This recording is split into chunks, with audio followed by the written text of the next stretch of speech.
Locke bids Kate adieu, Hurley gets a free meal out of Sawyer, and Juliet declares, "The shield is down." Executive producers Damon, Lindelof, and Carlton Cuse are here to discuss those key points and much more in today's official Lost podcast, hosted by ABC.com.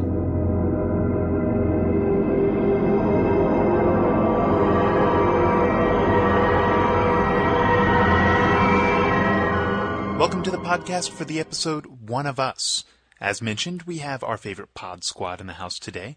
They'll rehash Kate and Juliet's little trust exercise, and of course, they'll give us a sneak peek at our next episode, which airs Wednesday, April 11th from 10 to 11 p.m. on ABC, and is available the next day at abc.com. First up, though, we hear about a 3-hour tour gone wrong.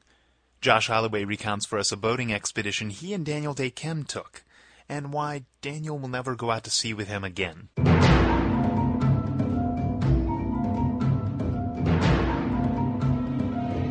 Okay, so a few weeks ago we were interviewing Daniel Dae Kim about what he likes to do during his downtime. During that interview, he let it slip that Josh had a bit of a tale to tell us. Is there anything that you guys do for fun off camera? Like, are there any bands or any books or any magazines that you guys have passed around that everyone's like, oh my god, you have to listen to the CD? Right. Actually, Dom has been instrumental, no pun intended, in helping my musical tastes this year because, in Hawaii it's hard to find, music and my usual avenues are gone to me. So he's recommended a few bands that I've ended up loving this year, and that's been great. Josh and I have many misadventures on his fishing boat, trying to catch fish, and I'll let you ask him. I'll let you ask him about that. So, of course, like any good investigative reporter, we decided to follow Daniel's advice and went straight to Josh. Daniel Dae Kim was in here and he mentioned that you've been taking him out fishing and getting in. Yeah, I would be hard pressed to get Dan on the boat again. I took him out. I was really the weather's pretty rough in Hawaii. That channel you cross is extremely volatile, and I hadn't been able to fish for a while because of the weather. So I was itching to fish this day. I was like, I'm fishing. I don't care what the weather is. So I watched, and they lifted the small craft advisory that morning. So I was like, okay, we can go. So I have Dan over at 5 in the morning. And just to pause for a second here, Daniel Dae Kim does have sea legs. We asked him. Well, how about, last year you spoke a little bit about, the being on the ocean, it was kind of sickening. Was it a little bit better for you this time on the ocean? Actually, yeah. I guess people call it their sea legs. Mine have gotten a lot stronger, and I actually enjoyed being out on the water. So with that in mind, back to our story. By the time we're a mile out, we're soaking wet, head to toe, like people throwing 5-gallon buckets of water at you about every 10 seconds. And I'm like, it's fine. Turn your head, shake the water out of your eyes and keep going.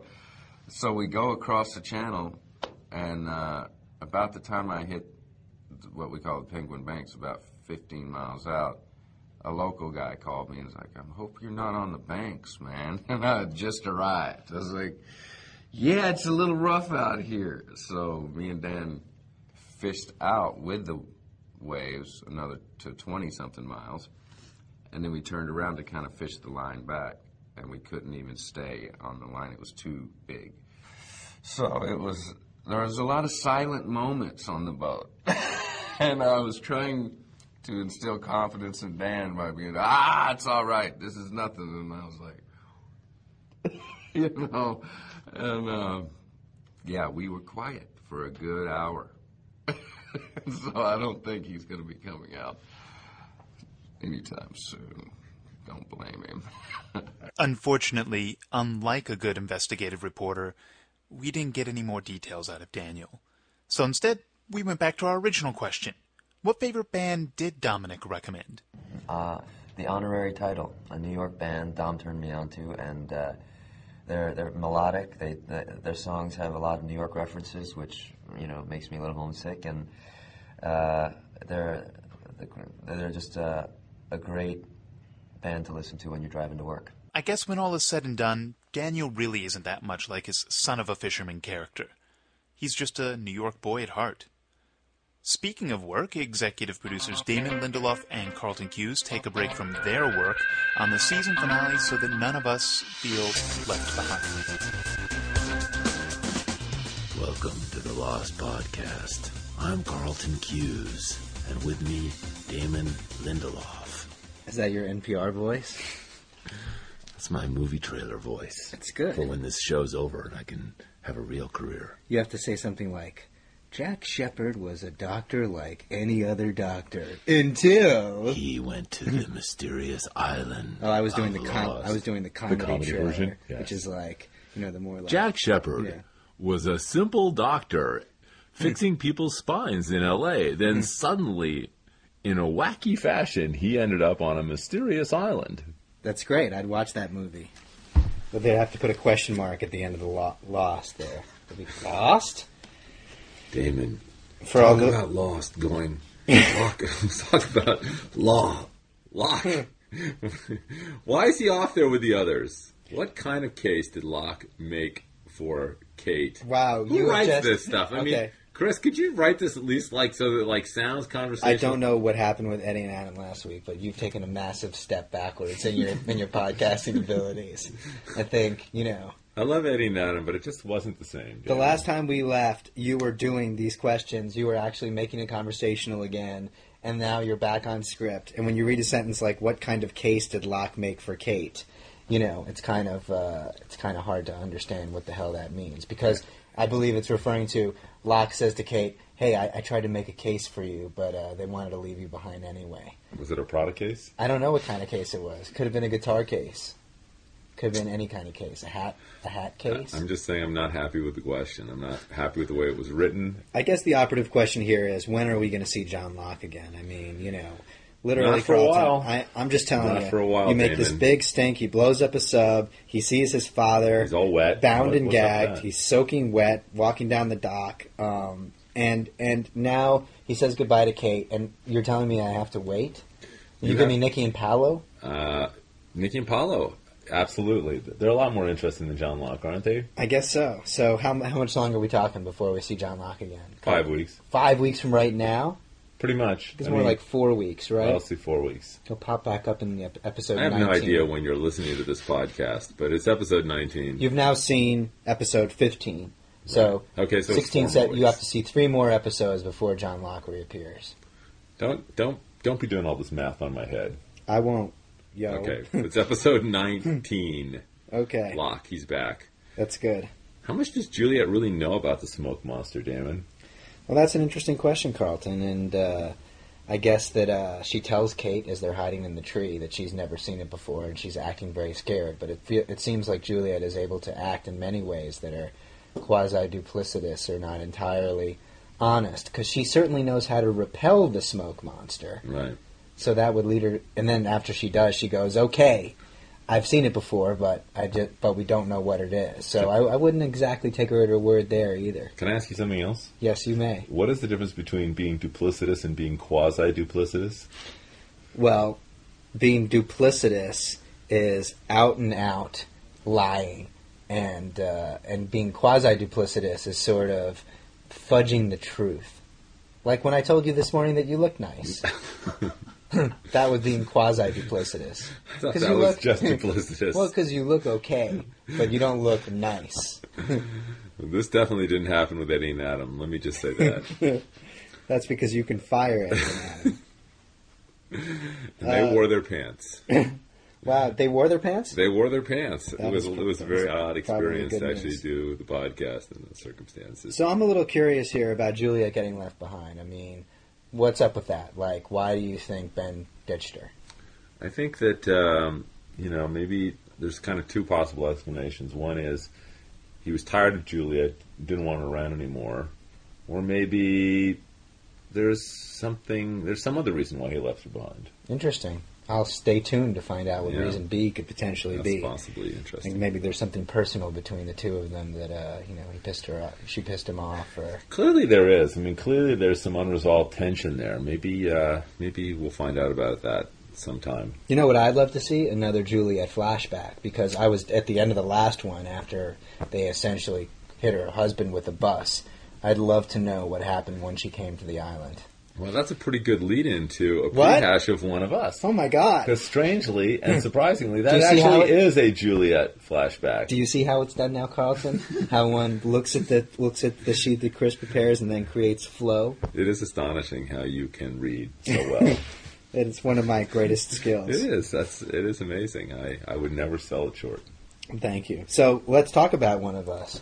I like One of Us. I think it's really one of our better episodes this season, and it does give us that next missing piece in that Juliet flashback story. It kind of tells us what happens after, the scene we saw previously when Alpert recruited her, and now we get to find out what happens. And Alpert is the guy who was the Middelos bioscience representative. The man showing her the slides and telling her what a great place Portland was, although my guess is they're probably not really going to Portland because the episode was called Not in Portland. But maybe we were just trying to deceive the audience, and in fact the entire show takes place in an island off the coast of Portland. That is possible. That's true.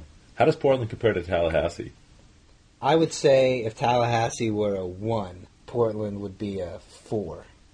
A 4? On a scale of 1 to 5. Oh, on a scale of 1 to 5. Right. Okay. Although Tallahassee is also a 1 on a scale of 1 to 20.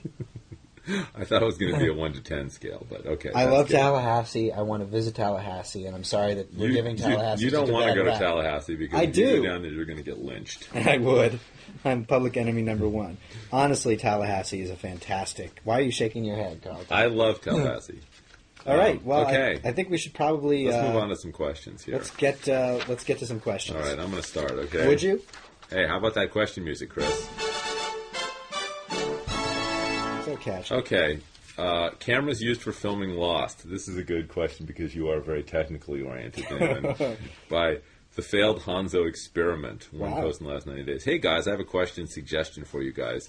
I noticed while watching Season 3 that the look of the show is less cinematic than Seasons 1 and 2. I was wondering if this is due to new filming equipment used on the set of Lost, or it is something else.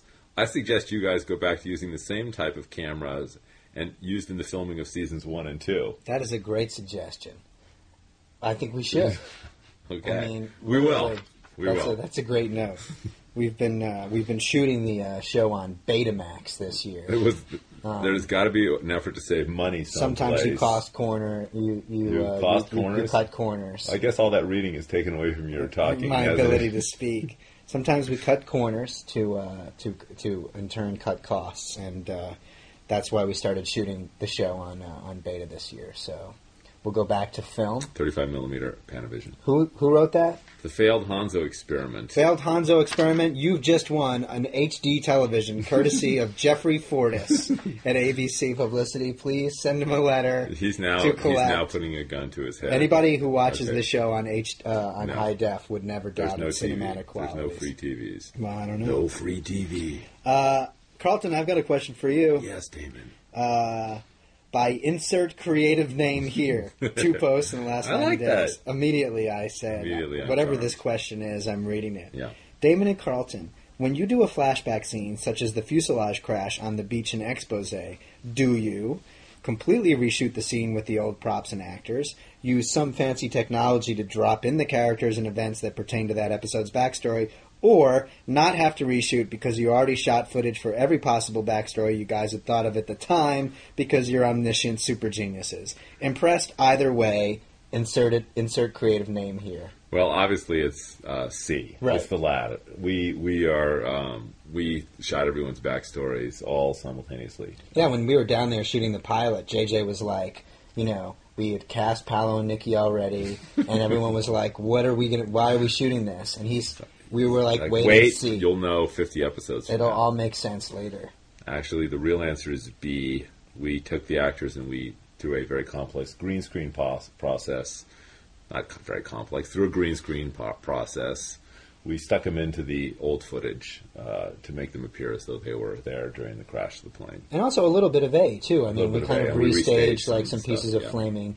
This is actually a funny story. Gene Higgins, who is our line producer, amazing, responsible for everything that sort of you see on screen, along with Jack Bender down in Hawaii, has been calling us for the better part of 2 years now, saying, "Can I throw the fuselage away?" We're like, nope. No, hold on to it. She goes, "But they left the beach. You know, they're now the fuselage isn't. We'll never know when we'll need it again." Unfortunately, when Expose came along, there it was. Exactly. Jean's kind of like my mom when I was like 10 years old. She'd come into my room and be like, "Do you want to throw this away?" And I'd be like, "No, I need that." She'd be like, "What for? When's the last time you used it?"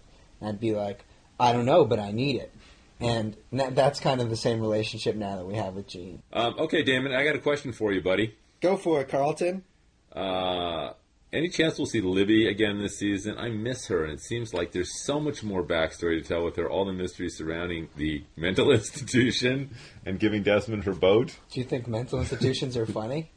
No, but I'm just thinking, like, how much mystery is there surrounding giving Desmond her boat? I mean, we sort of explained. They sat down, they had coffee. She said, "Take the boat." Do we need to see...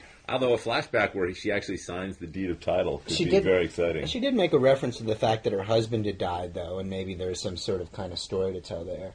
Yeah. I would say that you certainly haven't seen the last of Libby. We miss her, too. One of the things that, people always ask us, have you made mistakes on the show, or do you have regrets about the show? One of those regrets is that we weren't really able to service Cynthia Watros as an actress better in Season 2, obviously. There was a lot of grumbling about, as there was this year, that we weren't giving our regulars enough screen time, and with Mr. Echo and Ana Lucia sort of joining, the cast of characters, Libby sort of got short shrift. So we owe those answers, and we have every hope that Cynthia is going to come back to the show and grace us with her presence again, so we can answer them. Well spoken.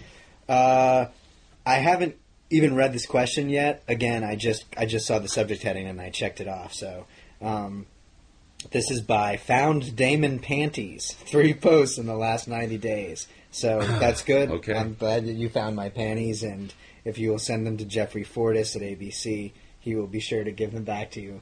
Dear Carlton Beavis and Damon Butthead, firstly, the usual. Love the show. You guys do a great job. Shout-outs to the cast, the creative team, staff, etc. Best show on earth ever. But something is bugging me since last Wednesday after watching Expose. Paolo and Nikki are reading a newspaper waiting for the Flight 815 with the date of Thursday, September 24th, 2004, which, by the way, according to the Gregorian calendar, was a Friday. But we learned before that the flight departed September 22nd, a Wednesday. So what happened? I hope that was not a prop error. Otherwise, I would have to believe the people which made that were voting for Sanjaya while doing the work and getting distracted with it. All the best. Keep up the great work. Peace. So how do we explain that, Carlton? I can't. Are you going to fire someone now? I think I'm going to be leaving now to go fire someone. Found Damon Panties. Congratulations. You just got someone fired. The important part of that is that you found Damon's panties. That's really the most significant thing. I'm pretty sure it was the 22nd, which is the day that the premiere actually aired. Now you've got the international date line. That's a problem too. That's right. It's Australia, which is a day ahead. So that's a day ahead, and it could have been the late edition, which would have been the next day's paper. So there, maybe it actually all makes sense. So we just saved someone's. There's a guy named Greg Nations who keeps all of our timelines, and we're going to go have a little come to Jesus meeting with him as soon as this podcast is over. I guarantee you, though, the prop department called Greg and said, "What should the date on the paper be?" And Greg said, "It should be September 24th." Right. So he's got some way to explain that. I don't know how. He'll come in and explain it for you. Yes, he will. He'll come in wearing my panties. We'll do that in some other podcast. Fantastic. Sometime in the distant future. How many producers to Screw in a Light Bulb, Damon, by Jody Loves Lost? Wait, can the answer is 3. Now you can ask the question.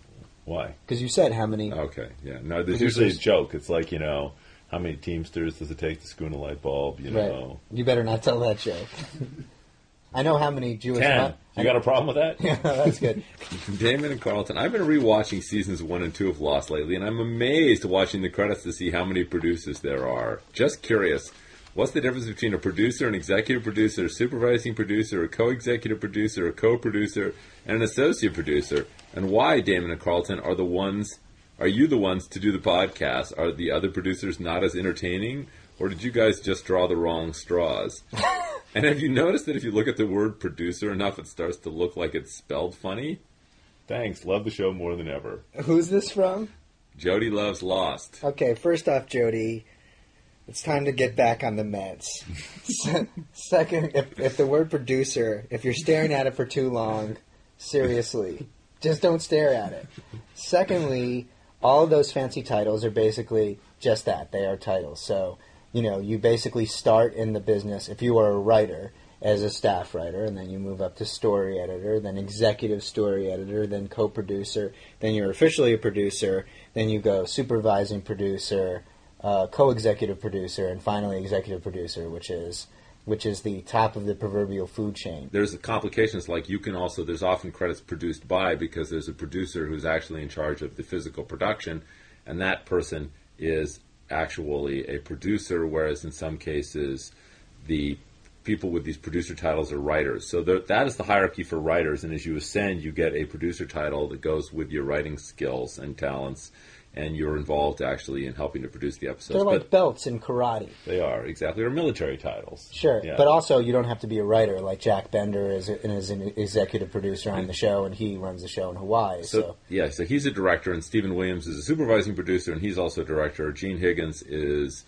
in charge of physical production, and she's a co-executive producer, and Pat Churchill is a producer, and she also works on the physical production side. All the other people that have producer credits are writers, and so because there are so many producers, I mean, first of all, this is probably logistically... Now they've got a point, though, because the more you say the word producer, the more strange it sounds. Exactly, Jody's right. Anyway, so there's it's such a logistically challenging show that we actually have, I think, 14 people that have a producer or above title on the show. But I can't imagine that there's any other scripted series that's as complicated to produce as Lost in the known universe. And how go your negotiations to become a mega producer on the show, Carlton? How's that working out? Senior supervising Emperor producer. Emperor is nice. An Emperor producer. Title. That's good. Has a nice ring to it. Okay. Well, there you have it. That's all we can say on that subject. And it's not a lot. I hope you watered your plants while we were doing our dissertation on producing. One more question? Sure, Carlton. I don't have any more, so if you've got one more for me. Hello, amigos. Greetings from Brazil. I've got some questions for you. Number one, were you guys talking serious about Rousseau having a flashback? She seems to know a lot about what's happened on the island. There's 3 of these, so you don't have to ponder them too much. One, yes, Rousseau will eventually have a flashback, but I would actually argue that, considering she's been there for 16 years, Rousseau knows strikingly little about the island. I'm always fascinated by how she spends her time, I guess, just eating bugs and hanging out and reciting poetry to herself. Because every time, our characters have only been there for about 80 days, and every time Rousseau sees something, she goes, I've never seen this before. That's so, awesome. There you go.